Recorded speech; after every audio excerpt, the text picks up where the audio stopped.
Fortnite has been one of the biggest games out for years now, but has it hurt the game industry? Let's talk about it. So, over the last 2 to 3 years, we've been seeing a ton of video game companies either do layoffs or like outright shut down. And it has caused me to kind of take a look deeper into the causes of um, why this is happening.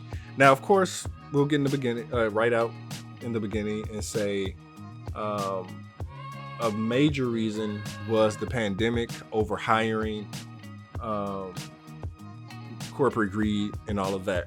But the signs were there, and COVID kind of put like a temporary bandage on the bleeding, and now we are where we are now. So before I get too deep into it, I do want to say Fortnite itself and Epic, well, I won't say Epic, but Fortnite itself has not done anything wrong. It's actually been um, a great example of success, whether you kind of like it or not.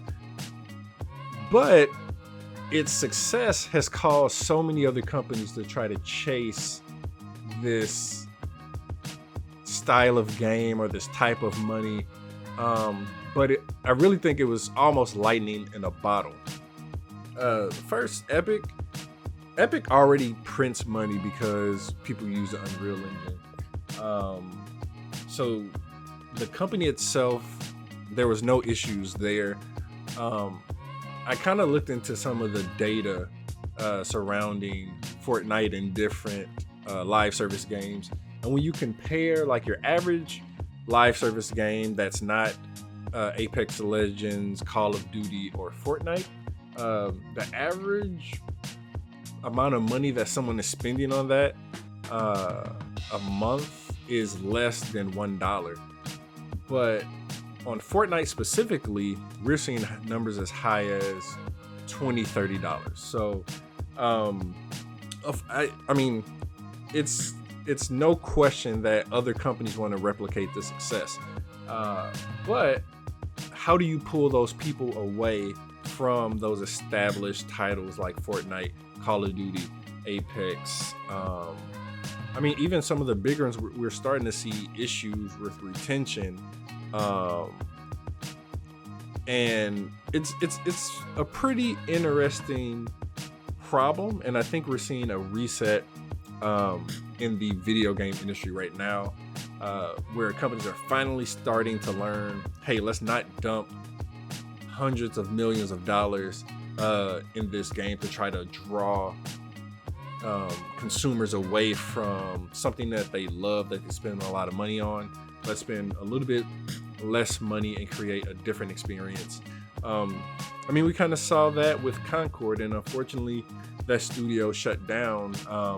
I think there were reports that they spent upwards of 300 or 400 million creating this game that so many people compare to Overwatch and Fortnite respectively. But again, those are established player bases, and we won't even get into the other side of why Concord didn't succeed. But those player numbers were just abysmal when you kind of looked at Steam, and I really don't think that's any fault to the developer themselves, Firewatch Studios. There are a ton of great people that work there. I knew some people that worked there in the past, but chasing the success of other titles and not chasing creativity is the main reason I think the video game industry is in the space that it's in now. There was a time where it's just, I would almost say that gaming, the thing that we all love and kind of seek as an escape, became boring. Everything, everything was an Overwatch clone or a Fortnite clone. I mean, what Fortnite is today truly is a clone that they were just able to capitalize off of, in kind of what I like to say the Apple effect. is take something that's already out there and throw a coat of paint and kind of draw in those consumers. Now they've been able to do partnerships with, like most recently, they have Jordans in there, Eminem, Jordan the shoe, not Jordan the basketball player. Jordan the basketball player might be in there. There's just so much in this game that I don't see how you draw people away from it. And I think another thing that the industry has to learn right now is that the gamer is changing. Many gamers now, so I'm 36 going on 37, a lot of gamers, I think from that 30 to 40 or 50 range, really kind of got locked in on that, and that fidelity movement. That was the marketing push for us. Power, fidelity, 4K, 1080, 4K, 60 frames per second, 120 frames per second. And the current gamer doesn't care about that. They're playing on their phones, their iPads, they're playing through the cloud. So how are you going to create a fun and engaging experience that's able to pull them away from things that they've invested? Well, maybe not them. Their parents have invested tons of money, tons of time in, and they can play literally anywhere. You can play it on your phone, you can play on the cloud, you can play on Xbox, PC, PlayStation, Switch, and so like let's just say Concord was cross-platform outside of PC and PlayStation. That would never run on the Switch. I thought the game looked beautiful. I thought the characters looked amazing, but it just wouldn't have run everywhere like Fortnite or Apex or Call of Duty. So this is just something to think about.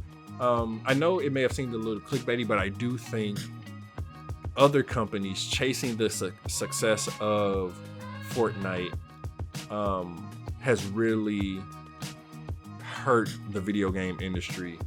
And I don't know, I think a lot of companies went from creativity to greed. And yeah, so I think we are going through a reset right now. I think we're seeing the reemergence of the AA game, and I can't wait to see what the future holds. We've had some great games here in 2024, and 2025 is shaping up to be a great year. So let me know what you all think in the comments below. Are you a Fortnite player? Are you old like me and just kind of jump into no build mode? Do you think other games can even pull people away from games like Fortnite, Call of Duty, or Apex? Yeah, let's have a conversation, and I'll see you next time.